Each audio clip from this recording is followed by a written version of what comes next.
সুপ্রিয় দর্শক মণ্ডলী, আসসালামু আলাইকুম। কথা বলছি অধ্যাপক ডাক্তার মোহাম্মদ জামাল আবু নাসের। বর্তমানে কাজ করছি এনাম মেডিকেল কলেজ হাসপাতালে, পাশাপাশি সান্ধ্যকালীন চেম্বার করছি এমজেড হাসপাতাল, উত্তরপাড়া, ঢাকায়।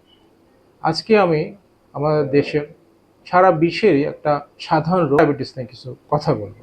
ডায়াবেটিস আমাদের দেশে অনেক মানুষেরই ডায়াবেটিস রোগে লক্ষণ দেখা যায়, এবং সাধারণত 40 বছর বয়স হয়ে গেলে পুরুষ বা মহিলা যাই হোক, তারা কিন্তু ডায়াবেটিস রোগে আক্রান্ত হওয়ার ঝুঁকিটা বেড়ে যায়।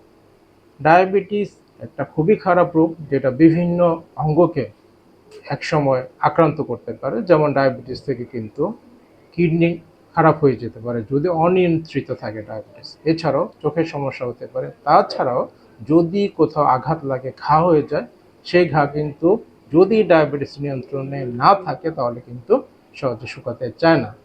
এছাড়াও অনেক সময় ডায়াবেটিক রোগীর অপারেশন করা লাগতে পারে।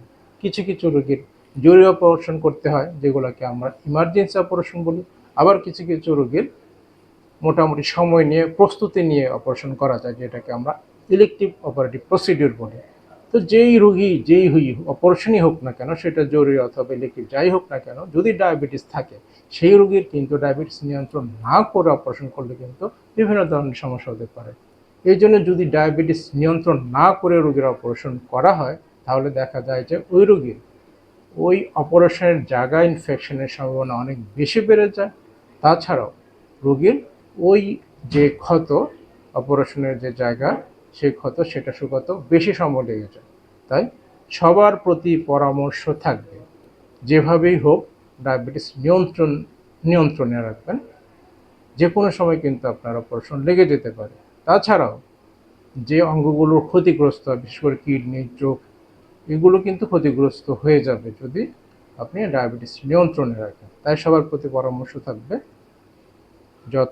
যেভাবেই পারেন ডায়াবেটিসটা নিয়ন্ত্রণে রাখবেন।